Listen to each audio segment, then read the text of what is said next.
And so today it's my pleasure to introduce to you Professor Yann Chemla.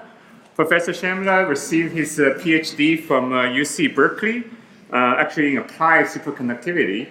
Then he made a transition to biophysics and joined the department in 2007. Professor Chemla has been a pioneer in studying the mechanical process in biology. He and his team developed new techniques to see the motions of single molecules and a single cell. So today he will tell us the story of micro swimmers in nature. Let's welcome Professor Chemla.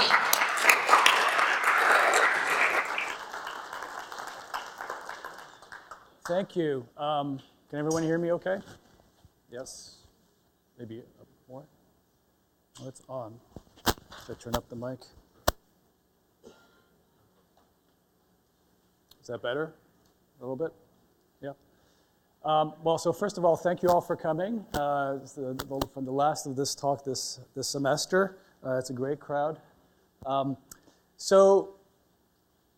you might be surprised by this picture that I'm showing of cells swimming around, and yet this is a Saturday physics talk. So why am I talking about micro swimmers as a physicist? So as was just mentioned, my training is in physics, but I study biology. And so I thought I'd spend a little bit of time talking about physicists doing biology. Why are physicists interested in biology in the first place? The broadest answer I can give is that in general, physicists want to understand the universe around us. And what does that mean? That can mean understanding things as simple as the hydrogen atom, but it can also mean understanding things that are more complicated, like molecules, cells, or even maybe a cat, multicellular organisms, things like that. So we're interested in understanding all of this, from the simple, the most simple, to the most complex. So I am a biophysicist. What is biophysics? I'd say the broadest definition I can give you of biophysics is that we apply techniques or ideas from physics to biological problems. And you might wonder, well, is this actually even a good idea or a feasible thing to do? Can you actually apply physics to biology? And a very famous book written by Erwin Schrödinger, maybe you've heard the name, he's a very famous physicist in the 20th century that helped develop quantum mechanics, wrote a book called What is Life? And I want to show you a quote from here, which is really about, can life be explained by using things like physics and chemistry? The obvious inability of present-day physics and chemistry to account for such events here is referring to life, is no reason at all for doubting that they can be accounted for by those sciences. What he's basically saying is that the laws of physics apply to inanimate objects like a ball rolling down a hill, but also living matter. And so we should be able to use physics to understand biology. So this is kind of a call to arms to physicists to say it's okay for you guys to start thinking about biology by using your physics tools. So why do we call ourselves biophysicists and not just biologists? I would say there are things that we bring in to our studies that comes from physics. I want to highlight three important things that is part of all physics that biophysicists bring to biology. So biophysicists' description of biological phenomena aims to be three things. One is it aims to be quantitative. So that's always important in physics, that we ascribe numbers to things. We go beyond just description. We try to apply mathematical models with equation and things like that to describe the things that we're describing, right? That's number one. Number two, we also try to work on things that are simple. And here I can paraphrase Einstein's famous quote that basically you want it to be simple enough to capture the details, but not too much. So just simple enough. And lastly, we want it to be general. If you're studying something that's very particular to that one thing and doesn't apply to anything else, then physicists generally don't tend to be interested in it. We want things so that if we learn a lesson in one case, it'll apply to many other cases. And so I would say that these three elements are really what distinguishes biophysicists from maybe other more traditional biologists in the way that we think about the world around us. So you know very well that U of I, the physics and engineering are very highly rated colleges and departments of the university. in the nation, but U of I also has a very strong and prestigious history in biophysics. We really are one of the preeminent centers of biophysics research in the nation. In 2008, we were given a center, a multi-million-dollar center called the Center for the Physics of Living Cells. It is actually a National Science Foundation-funded Physics Frontier Center. So they consider biophysics to be a frontier of physics.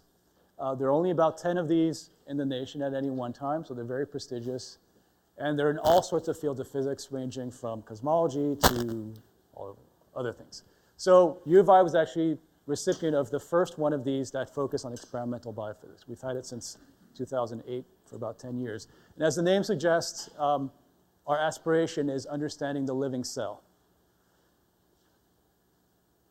And so the researchers that are in that center that we call the CPLC are involved in all sorts of different types of studies, ranging from looking at individual molecules, biological molecules in test tubes, but also those molecules inside the cell, looking at individual cells, and even looking at populations of cells, higher organisms and things like that. So the range of complexity. So that's kind of the advertisement for U of I and what we do in biophysics. And now I'm going to get to the kinds of problems that my lab is interested in very kind of general terms.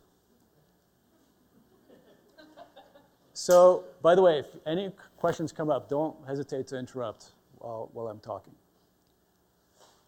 So I'm going to show a picture of the cell.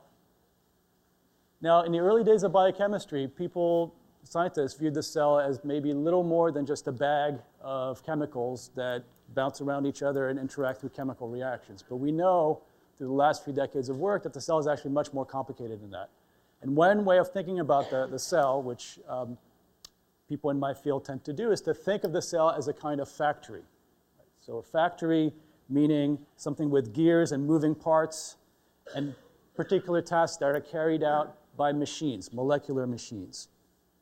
So that's a big part of what my lab is interested in studying. These are basically proteins or maybe assemblies of proteins that work together to carry out some particular task, and you can really think of them as kind of nanoscopic machines. Let me give you a few examples.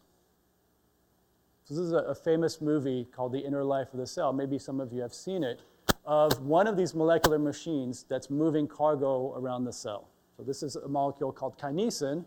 It looks like a person with 2 feet, and it walks on these highways called microtubules inside cells, and their job is to move bags of chemicals from one part of the cell and the other. This happens inside your nerve cells as we speak. These would be filled with chemicals called neurotransmitters, which is how cells communicate with each other. So we can think of this as a molecular machine. It's basically a bipedal walker. It uses fuel to drive this process. And I'll tell you that the fact that it walks 1 foot in front of the other, that was actually worked out by a physicist in this very department, Paul Selvin, who's a colleague of mine. So that's an example of a molecular machine. Another one, yeah. Using computer yeah. It's a completely unrealistic animation. Oh, so they can move, let's see, I think close to microns per second. So it's pretty fast. So the thing, why does the cell need molecular motors? Is because it can't rely on diffusion to move things around. Like a good example is your sciatic nerve cell is a really long cell. And if you tried to depend on diffusion for chemicals to move from one part of the cell and the other, you'd have to wait longer than your lifetime. And so basically, these molecular machines evolved to directionally move things from one part of the cell to the other. Yeah? What's the highest velocity of these things that move in terms of their own size? In other words, how many body weights can you move per whatever? Right. That's a good question. I don't know if I have it in terms of their body size. That's actually a really good thing to... For this one, it's microns, but that's kind of the upper limit of what you'll see in these things. So this is a few nanometers in size. So they can walk a lot. Yeah. If it were humans, you could walk. Yes. The answer is yes. They're going incredibly fast compared to their size. Yeah. So there are other examples of molecular machine things that move along DNA, Using for computer example. animation based on molecular research, we are now able to see how DNA Oh, I is didn't realize there was actually audio copied to in this. living Okay, so cells. we can. So, but you can see this. looking You at really an think of this as assembly kind of line, an amazing assembly miniature line, right? biochemical What it machines does is actually that it are makes pulling copies apart of the the DNA DNA, double helix and you can see there's and this cranking out complicated copies coordinated of dance each of different strand. proteins that bind to and off of DNA The that DNA allow to this be process to copied happen. enters the production Just to line give you a from size bottom scale, left. the width of DNA is 2 The nanometers. whirling Okay, so blue that's kind of molecular the size of machine these is things. called These are the kinds of Synchronization. molecular machines that my lab It tends spins to the study, DNA at least part of as my lab. fast as a jet engine as it So that the cell does many things. It's not just a factory. There are other ways of thinking about the cell, and another way of thinking about the cell is as a computer. So the cell is constantly reading out inputs, usually from its environment, and coming up with outputs, right? This is where the notion of cellular decision-making comes from, is that cells are changing their behavior according to different environmental inputs. And I'll give you some examples of this, some of which you might be familiar with. So here's one, cell differentiation. How many people have heard of cell differentiation before? Right, so differentiation is the fact that when an egg gets fertilized and you have an embryo, the cells divide. All those cells are genetically identical, but yet as you go further and further in its development, some cells become brain cells, some cells become muscle cells, some cells become spleen cells. And so there's a process where the cell has to decide what kind of cell it's going to become, right? So that's what I mean by cellular decision making. And how this is driven is, again, by reading input from the environment. There are chemicals or hormones that are inside the egg that at certain concentrations tell the cell, okay, you're going to become this kind of cell, or you're going to become this kind of cell. So that's a very common example of decision making. Here's another one. You can get decision making done at the level of viruses. You maybe have heard of latent infections, right? So viruses, normally when they infect the cell, they make many copies of themselves, and then they kill the cell, and then they proliferate. But sometimes the virus can go latent, it can go dormant, and basically what it does there is it actually, in some cases, it can actually incorporate its DNA into your own DNA. And there it's undetected, and it goes dormant. It can go dormant for years. So this happens with many different types of viruses. And again, this is a decision that's made at the level of the virus. It's reading its environment and deciding, do I want to proliferate, or do I kind of want to lay low and incorporate myself into the DNA of my host and then come out later? And lastly, and importantly for today's talk, because it's what I'm talking about, is another cellular decision-making called taxis. So this is the motion of a cell or an organism in response to some kind of environmental stimulus. This is a very famous movie that was taken in the 50s of a white blood cell in a sea of red blood cells chasing a bacterium. Okay, so let's run the movie. So what is the decision making here? Well, this white blood cell has to decide where to go to keep tracking this bacterium, right? Here it's gone the wrong way. Okay, I need to go back and get this guy. And it's a very complicated process because obviously it's, oh, there, it got it. Okay, so it has to be basically doing this in a sea of obstacles, and yet it still finds this bacterium. So when I say decision making, it kind of gives you the impression that these bacteria have brains and can see things. That's not the case at all. They're stupid, right? But what they are doing, there are basically very simple ways in which it can make computations and change their behavior in response to the environment. In the case of this taxis case, basically what it's doing is it's sensing a trail of chemicals that are left by the bacteria, and essentially smelling the bacteria and going where the smell is strongest. So that's the idea of taxis, which is what we're going to focus on for today. So bacteria do this as well. Here's a movie of E. coli cells that are swimming under a microscope, and here we're just tracking its position. And you kind of see that it's swimming kind of randomly, as if it's drunk, just kind of going here and there. This kind of random walk is known as run and tumble motion. Basically, the cell swims in roughly straight lines, those are called runs, and then you'll see it abruptly change direction, that's called a tumble. So they seem to be swimming around aimlessly, but they also do taxis, specifically chemotaxis. Chemotaxis just means taxis to chemicals. So it's saying that based on the environment, how they run and tumble, that pattern changes in such a way that cells will tend to swim towards more favorable chemical environments. For example, they'll swim closer to where there's a patch of nutrients. So we see this in humans as well. If you put out free food, for example, graduate students come. That's taxis in humans. So that's one of many forms of taxis. You can have aerotaxis, so that's basically motion in response to air or oxygen levels, thermotaxis, phototaxis, and so forth. So my lab is interested in this process in part because it combines both pictures of the cell. It involves molecular machines and also involves cellular decision making. And you might ask yourself, well, okay, this is kind of neat. It's kind of cool to study, but why is this important? Why do we study these things? And so let me have a slide on this. Why do we want to study bacteria, and particularly this process? So obviously there's a health component to this. You know that many bacteria are pathogenic. They can cause diseases. So it's important to understand how bacteria work.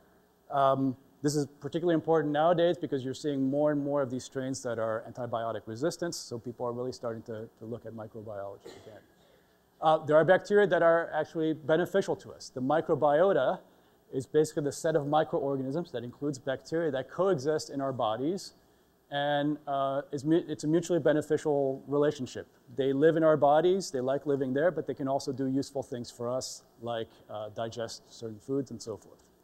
And so there's a huge amount of work in understanding the microbiota, the kinds of microorganisms that live inside us, what they do, and so forth. You might actually be surprised to know, just putting some numbers on here, that we are more bacteria than human cells. There's about 10 trillion human cells in the human body. There's 10 times as much bacterial cells living in our bodies at any one time. So understanding this is going to be important. But the other thing I want to say, and maybe this is kind of the most important lesson for today's talk, is the idea of model systems in biology.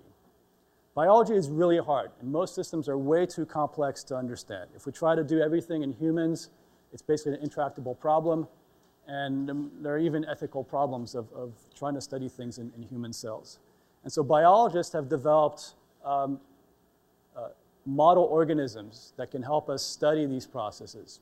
And basically they have two features. One, they're simple, simpler than humans. And number two, they can be manipulated. For example, we can genetically modify them, or you can experiment on them in a way that's practical and ethical. And so model systems are kind of how biology goes forward. We can make progress by working on these simpler systems that we can manipulate, and the lessons that we learn, hopefully, and in many cases it is the case, can apply to higher and higher organisms, even to humans. So I'll list a couple examples. Yeah, question? This 10 to 1 or 100 trillion to 10 trillion, that means the human cell is much bigger Yes. on average than the That's right. Yes, that's exactly right. So going back to my point about examples of model systems, E. coli is a model system for looking at bacteria. People have studied it for decades. You can do all sorts of cool genetic tricks on it. You can manipulate things like that. You might have heard of people who study yeast. Baker's yeast is another model system that people use. The fruit fly, going up in complexity, the fruit fly is another model system. So this is where, if you allow me to editorialize a little bit, this is where scientists run into problems with politicians sometimes, where they tell you, why are you using federal funds, taxpayer money to study things like fruit fly? How is this relevant? This is the point. They're model systems. They're simpler than the human systems, but we use them so that they allow us to do certain things that we can't do in humans, and we can use the lessons that we learn to learn about biology in general. So I'm done editorializing. So why we study chemotaxis? It's a model for studying a bunch of things. One, it's a model for understanding how microorganisms swim, how microswimmers work. But it's also a model for understanding decision-making, cellular decision-making. as we'll see in a few slides. And more technical things, it allows us to study things like how decision-making happens in a noisy environment, which happens a lot in biology, and issues about how cells can be individual and how variable one cell is from another. So for today, the next part of the talk, I want to answer a few questions to try to understand this whole process. First of all, we're going to break this down to individual steps. How do cells even swim? How do they run and tumble? We're going to talk about that. We're going to talk about how they sense the environment, and then how they make a decision based on those environmental cues. Any questions so far? We're all doing okay? Okay.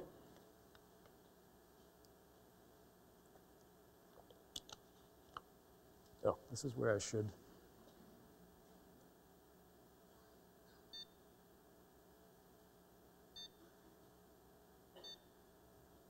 Here we go. I have some demos. So the first thing to realize is that bacteria live in a very different world than we do. Swimming is very different. To bacteria, water is viscous.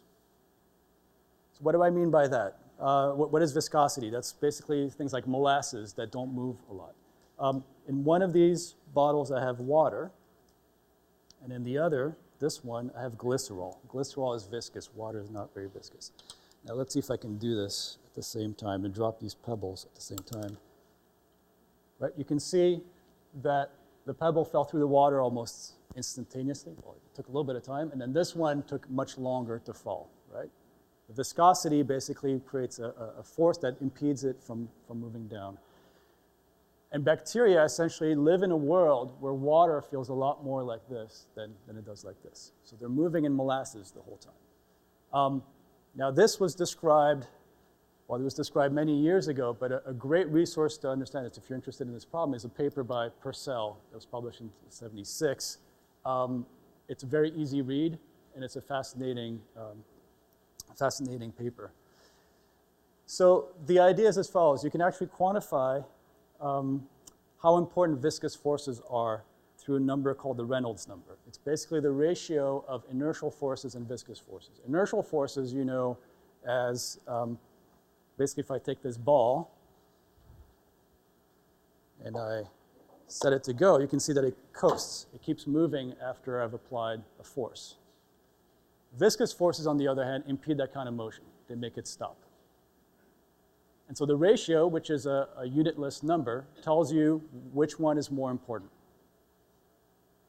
So here's a list of the Reynolds number for a few different things. So a swimming whale, for example, these things will end up depending on the size and the medium that these things move in. A swimming whale is huge. Its Reynolds number is gigantic. So that means that inertial forces are more important than viscous forces.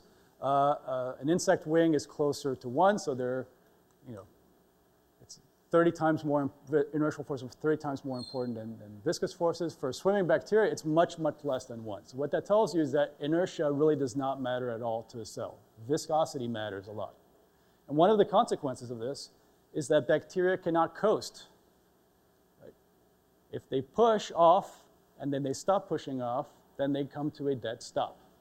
Right? So this demo here is going to demonstrate this, that this would be a situation where inertia matters. I let this go, it keeps on going.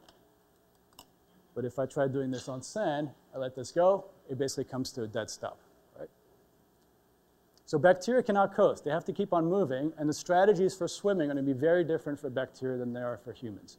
You know, when you go to the pool, you can basically push off the edge of the swimming pool, and then you'll coast for a little bit before you come to a stop. Bacteria can't do that. There are other things that don't work too. For example, reciprocal motion. If you try to have an oar that moves this way and that way, essentially for a bacteria, you end up going no place. Because in one case, you're moving in one direction, and in the other case, you move in the other direction, and you end up not going anywhere. So nature has had to come up with different ways of solving this problem. And one of the ways that bacteria do this is by utilizing a corkscrew or a flagella, or flagellum singular, flagella plural. So let me tell you a little bit about how the flagellum works and how it propels cells. So bacteria tend to have multiple of these. They're essentially rotating corkscrew that acts as a propeller. And the shape actually is really important in understanding how they move. These are amazing molecular machines.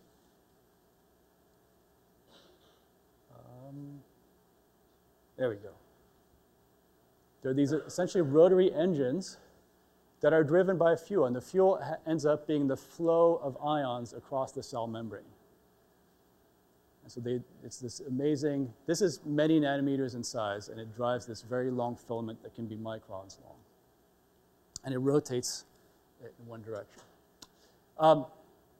So how does this actually generate, how does this help the cell swim? Let me do a demo here to illustrate something. So I'm going to take a nail, something long and thin, and I'm going to drop it in the glycerol, and let's see if we can see what I think should be happening.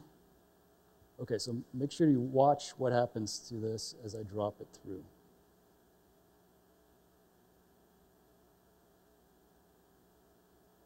Okay, so if you looked at it, we can do it again. But there's two things that happen. One, first of all, it becomes more horizontal as it drops through. The other thing is it also tends to drift from the right side to the left side. It doesn't fall straight down. So why does that happen? It happens because if you look at this, so for this will be great for the people who've taken physics before. It turns out that the drag on this long, thin segment is different parallel to that segment versus perpendicular to that segment. Okay? Basically what I'm saying in words is that if you drop one of these nails so it's vertical, it'll actually fall through the glycerol faster than if you drop it horizontal. Okay? So the net effect of that is that when it drops through, the drag force on it is not parallel to its velocity, but it's actually tilted slightly to the left side. And so the net effect of this is when this thing drops through the water, it's going to tend to, first of all, becomes more horizontal, but also drift to the left. So there's a slight force to the left that's generated by this. Okay, now how does this help bacteria swim? Well, what is a corkscrew? A corkscrew is just a whole bunch of little elements that are tilted to the water relative to the direction that they move in the water. So every little piece of this corkscrew basically generates a little bit of force along this axis here. So when you add all those up, you actually generate a thrust force that pushes the bacteria along. So hydrodynamics, which is the physics of studying how things move in water, is crucial to helping us understand how these things move. Yeah, question?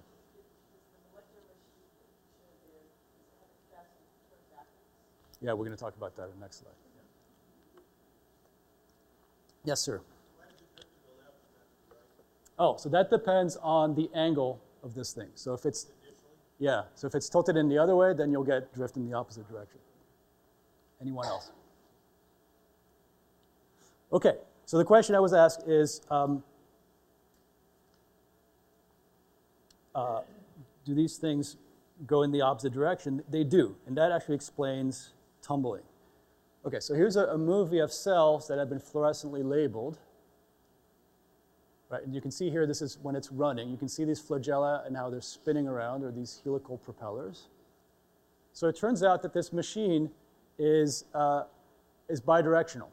When they turn counterclockwise, all these flagella kind of coalesce into a bundle, and that pushes the cell forward in a run. And when some of them go clockwise in the other direction, then you get a tumble. You can see here in the beginning of a tumble, all the flagella were kind of splayed out. We're going to see better movies of this later on. So to understand these trajectories that I showed you earlier, runs basically correspond to cells where the flagella are going counterclockwise, and tumbles occur when they go clockwise. So that's for the mechanics of cell swimming. Yeah, question?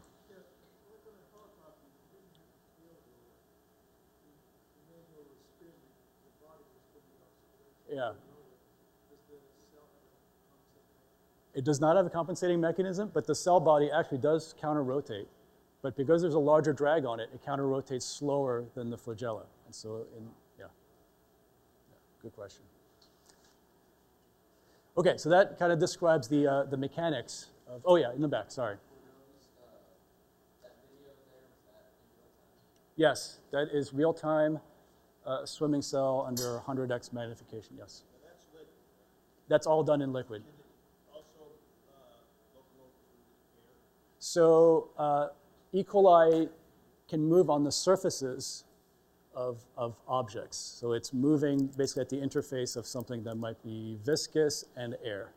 And they don't use this mechanism. They can actually grow other appendages that help it move on surfaces of things. That's a subject for a different talk. Anyone else? Yes?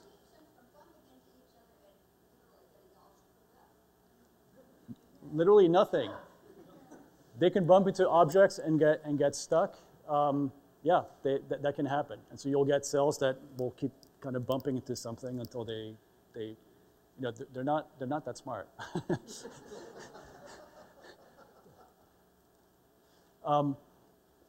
Anyone else? Okay. So this explains the mechanics of cell swimming, how these microswimmers work. I haven't explained the chemotaxis part, how they're reading information from the environment and making decisions based on those. So that's going to be shown in these slides. And here we're going to get into a little bit of biochemistry.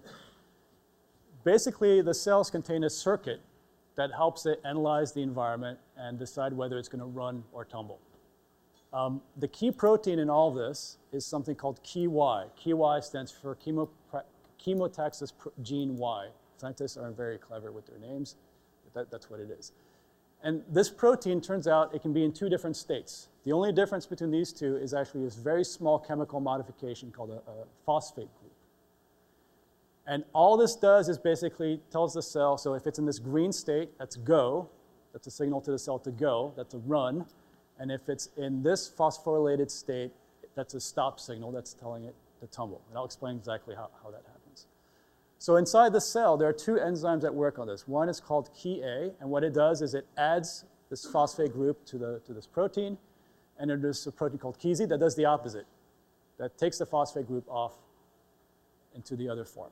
And so inside the cell, at any one point, there's a bunch of proteins that are going to be in some kind of state between these two. There'll be a fraction that'll be in the run state and a fraction that'll be in the tumble state. So how does it actually read information from the outside? It turns out that this first enzyme here is connected to a receptor that sits outside the cell.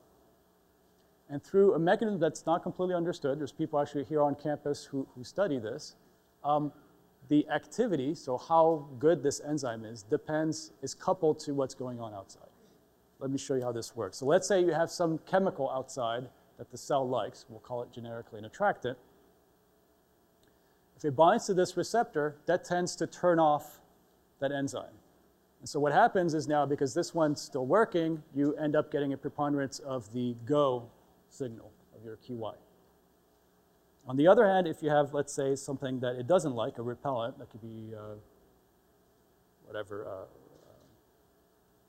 alcohol, for example, it does the opposite. So when it binds to this receptor, it somehow turns on this enzyme, and so now everything shifts to this side, and you're getting more of the stop signal. And that's basically it. That's the circuit that it does. Now, how does this actually tell the cell to run or tumble?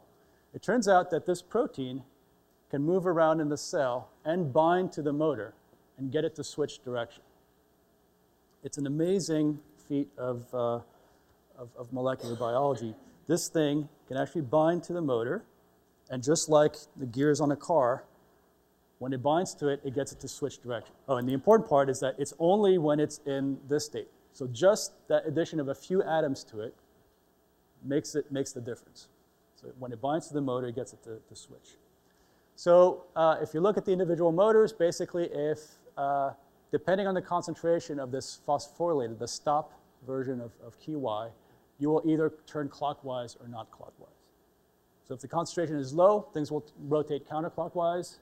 If the concentration is high, your flagella will turn clockwise. And so you have this switch-like behavior, where basically depending on the concentration of this signal inside your cell, your flagella will either go counterclockwise or clockwise. Where again, counterclockwise means it's going in the run, clockwise, it tumbles. So many of these features you'll see kind of ideas that are repeated in higher organisms. So this idea of putting this phosphate group on a protein and that being a signal to do something in the cell, you'll see in all sorts of cellular decision-making circuits in the cell. So that's kind of a sense in which we can think of this as a model system. Okay, so just to summarize how this works, putting it all together. So these cells are propelled by rotating flagella, several of them, typically 4 or 5 or so. When these flagella rotate counterclockwise, that gives you a run. When they rotate clockwise, that gives you a tumble. And then the runs and tumbles, that behavior is modulated by the environment. If things are getting better, in other words, if you're seeing an increasing concentration of nutrients, then runs become longer. And if the opposite is true, if things are getting worse, then the runs become shorter. So the net effect is this, that this cell is kind of moving around at random, and if things are getting better, it says, okay, keep running. You're actually going in a good direction. Keep moving. And if things are getting worse, it says, abort, change directions. You don't want to go in this direction. So it's a random process, but by putting this very slight bias based on its environment, these cells can very efficiently find food, and that helps them to survive better. Any questions on this? This is kind of the basic, yeah.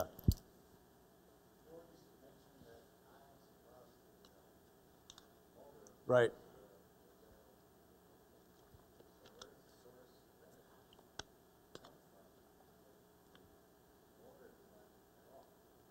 So inside the cell, there are actual pumps that are moving ions into and out of the cell.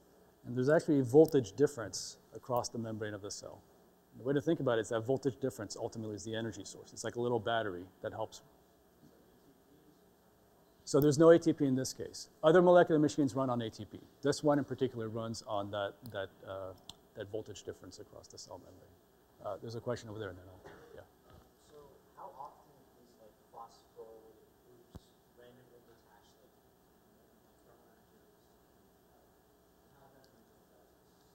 from So I don't think anyone knows the accurate number of that. You know, it's important to remember that a lot of these events are random, right? So you will, I'll talk a little bit about this later, but you should really think of it as a chemical reaction where this protein can be in 2 different states. And ultimately what matters is kind of the average concentration of one versus the other.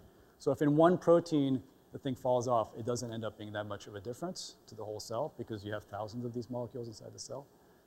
Certainly if all of them come off, then it'll make a big difference. But at the level of individual proteins, it probably does not make that much of a difference. There was a question here as well. Is there a transportation system, signal to get back to the flagella?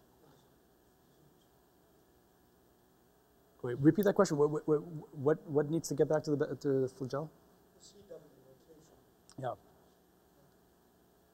molecule is to get from the front of the cell back to the flagella. Oh. Is it transported back? Is it diffused back? No, it's all done by diffusion. Yeah, so that's a really good question. So these receptors tend to be at the poles of the cell, and the motors can be spread out more evenly around the surface of the cell. And so this thing basically has to rely on diffusion to just bind. But the cell is small enough that that process is actually pretty fast. So it doesn't have to be transported to the actual motor. Yes? What percentage of the nutrients eaten by a human being are consumed by bacteria?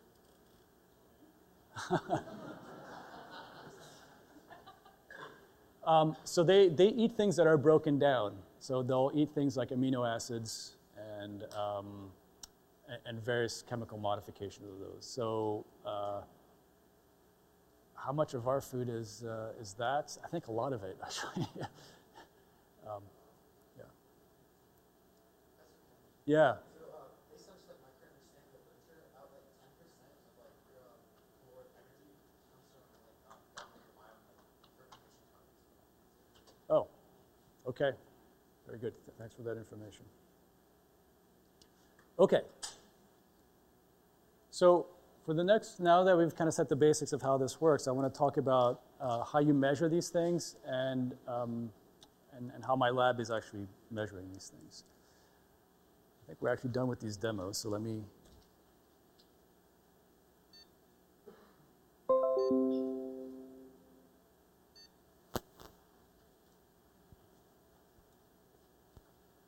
Okay, good. So before we came along, there were two basic ways in which you can look at the swimming behavior of these cells. One, I already showed you a video of. This is a cell tracking assay. So you basically take a video of it, maybe in a thin layer of water, and you use some computer algorithm to basically track the position of each one, and you look at it. So this actually is quite useful. You can look at the cell. There is a problem with it, though, is that you typically have limited tracking time. So you'll see that eventually the cell will come out of the field of view, and you won't be able to track it anymore. Maybe you'll get a minute or a couple of minutes of data, but eventually it'll come off. And for some processes, you need to go longer than that. So that's kind of a limitation of this, loosely speaking, a limitation of this kind of assay. There's another one, too. Here's a movie from one of the pioneers in this field, which is the tethered cell assay. Basically, what you do is you manage to attach these bacteria to a cover slip or a cover slide under your microscope, and you attach it by a single flagellum.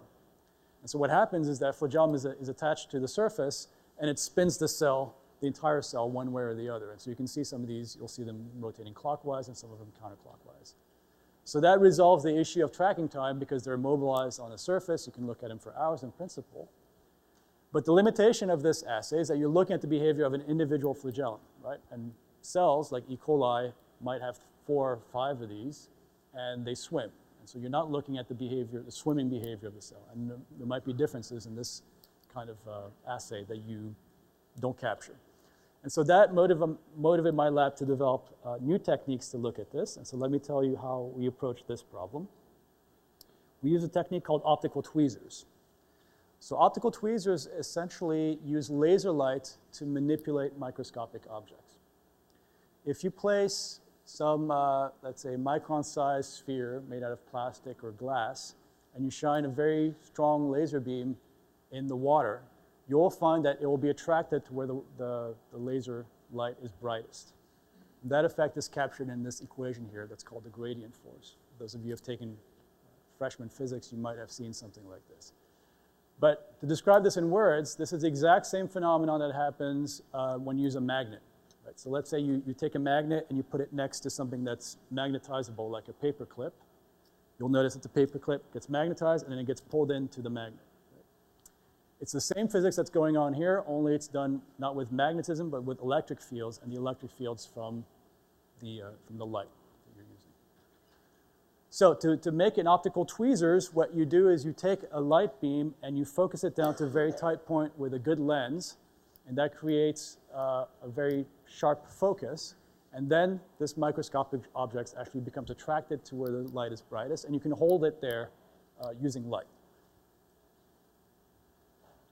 So here's a movie of this. This is about a 1 micron polystyrene bead, and the hash marks tell you where the trap is. You see how it just fell in there? So that's just by using light, you can actually generate a force on it.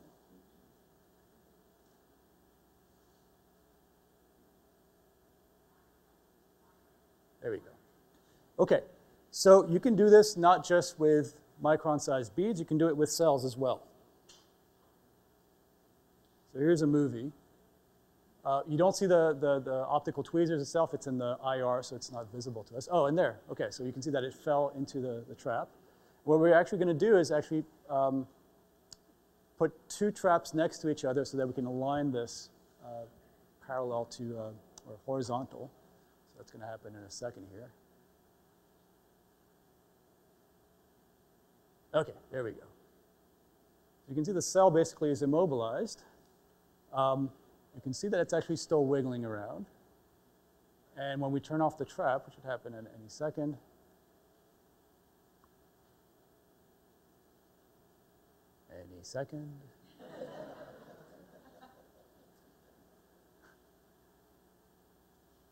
it will be fine. There we go. Okay, so it just goes off swimming as if nothing had happened. So we call this the bacterial treadmill, right? Because the cell basically is held in place. It still swims, it moves around, but it doesn't go anywhere. If you look at it carefully, you can actually see the cell wiggling around a little bit.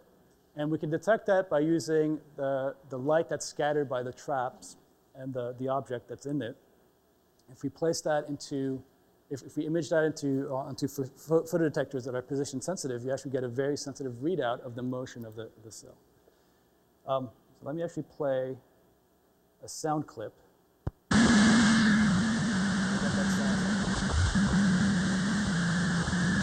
We actually built, it's a very sensitive microphone that listens to bacteria.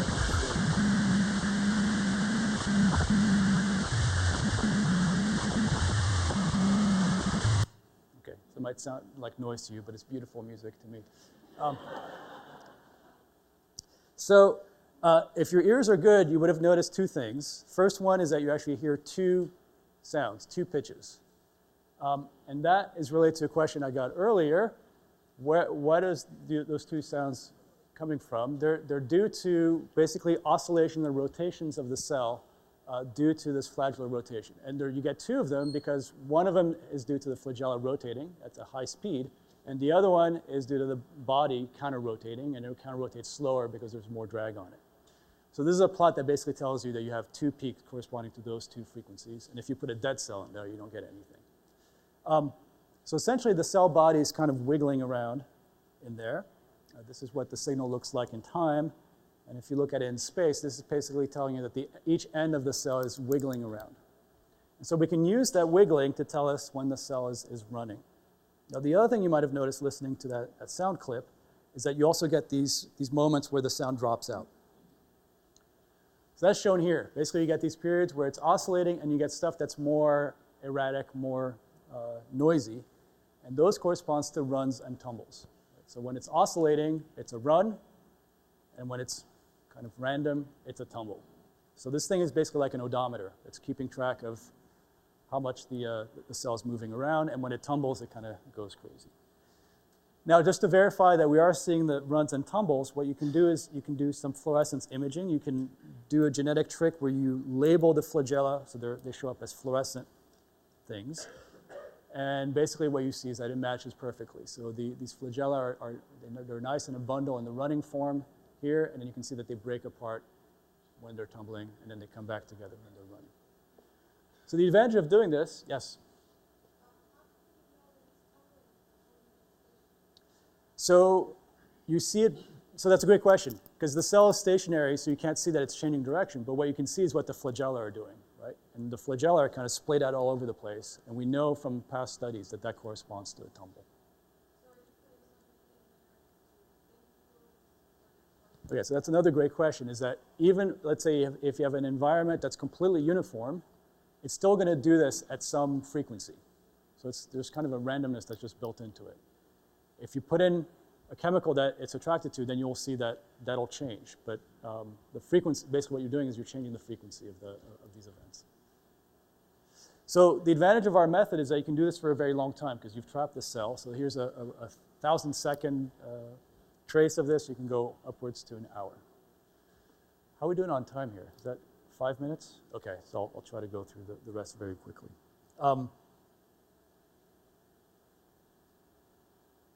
So here are two movies that show what's going on. Right, so the cell body is transparent because it's not labeled with fluorescent dyes, but then you see the flagella. So you can see that's what happens during a tumble. Now this is a run. The cell has two flagella in it, kind of a stub. That's when it's running. And then when it tumbles, you can see how basically the whole thing breaks apart. And that would cause it to change direction if it wasn't immobilized. Same thing here.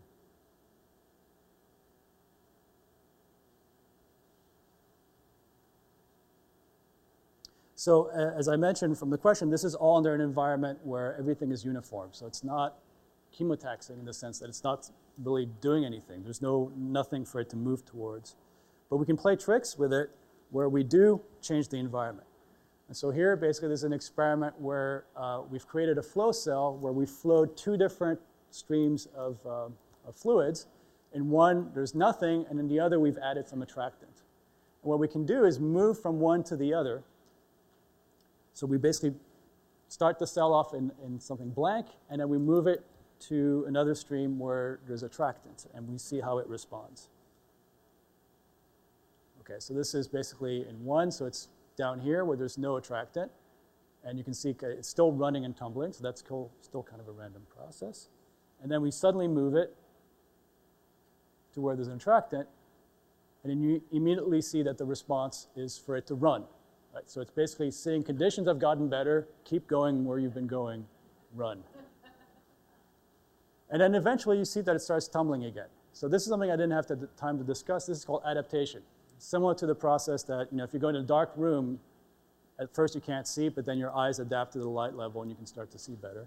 Cells have actually built into the circuitry a means to adapt so that they're only seeing changes in environment, only if things are getting better or worse. There's a question over here. The environment is uniform. Why should the cell be spending this energy on even running more tumbling? Why not just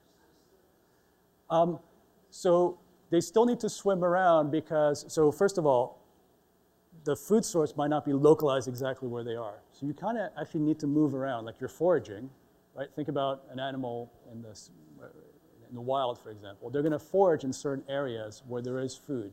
They're not going to stay in one particular place. And so it seems like, yeah.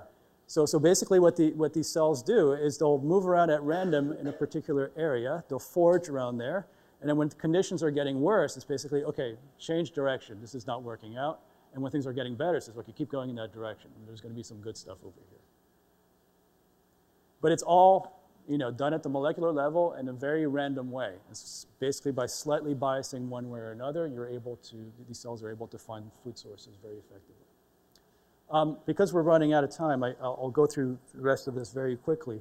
But one of the things that you can learn from this is that you can see that individual cells behave differently. So they adapt at different rates. This is basically what happens when you stimulate them all at the exact same time. And you can see that it takes a different amount of times for them to adapt. Some of that is just due to randomness in this, but some of this is built in the sense that even though these cells are genetically identical, there's some variation from cell to cell that has to do with numbers of proteins that they have that cause them to have some individuality. So even bacteria have some individuality to them.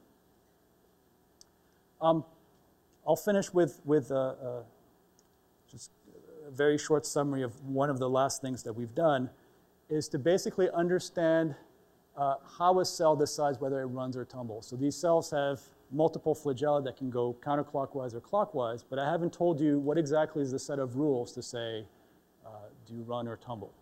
For example, if I have a cell that has 3 flagella, what happens if only one of them goes clockwise? What happens if 2 of them go clockwise? What happens if 3 go clockwise? What we've resolved recently is the exact rule set of this. You can really think of it as a kind of computer. The inputs are the different flagella, and the output is whether the cell runs and tumbles. So I'll skip through this very, very quickly.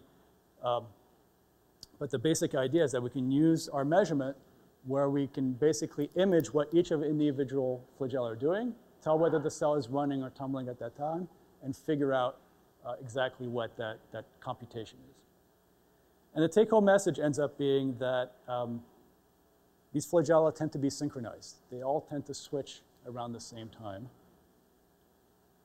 And why that is unclear, but it seems to be due to, sorry, I'm going through this so fast, but it seems to be due to this key Y protein.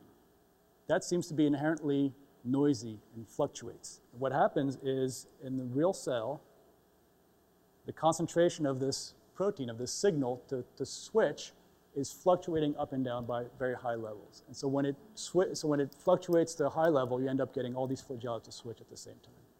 And so this is getting access to the noise in these kinds of circuits, which people haven't been able to look at before. Now this may be relevant to other types of circuits. We don't know yet, but that's why scientists do research. So this is looking at very simple systems to learn about these kinds of signaling circuits. So, final lessons for today. Number one is the idea of a model system, of how you can deal with simple systems like bacteria that you can manipulate through genetics and other tools to help us understand about higher organisms. And so bacterial chemotaxis is a model for studying a number of things. One is how microorganisms move, how they swim, but also all these things about how they make decisions based on their environment. And I didn't have much time because we ran out of time, but also it tells us about how noise, how decision-making is done in the presence of noise, which is present in many biological systems, and how cells have some individuality. And lastly, I'll leave you about the take-home message of what biophysicists tend to be, what we aspire to be. Quantitative, deal with simple situations, not too simple, but simple enough, and then see if we can generalize the things that we learn to other biological systems. So with that, I'll thank you for your time and just put up the my lab members and who did the work. Those are the ones highlighted in red. And I thank you for your time, and we can take some more questions to it.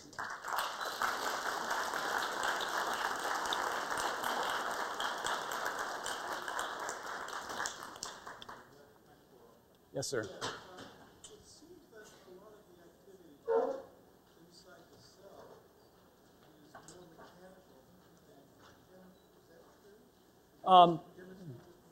Well, that's also the way I presented it. There are many various chemical processes that happen inside that are very important. For this story, you saw that there's a combination of the two, right? There's a mechanical process in these flagella, and you can think of them as motors, but also the chemical process of adding this phosphate group to a protein that basically tells the signal to make it switch. So that's an example where you have both. And there are other examples where it's more chemical than mechanical. So I don't want to say that there's more one of the other. They're really, both are important. It's very complex, and you can think of the cell also as a chemical reactor.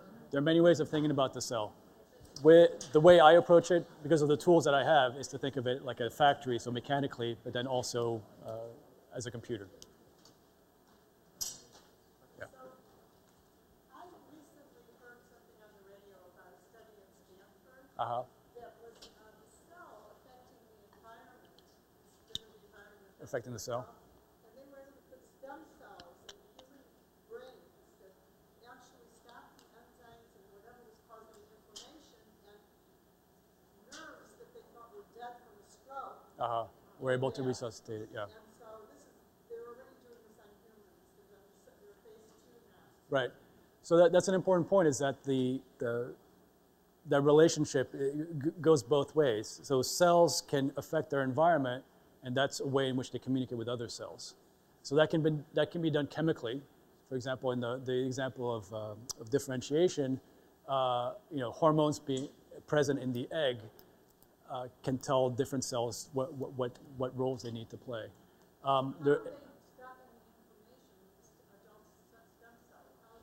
I don't know in that particular case, but there are other ways in which cells can communicate. Sometimes it's through direct contact and things like that. So there's. That's an interesting study. One Oh, okay, over this way. Yeah.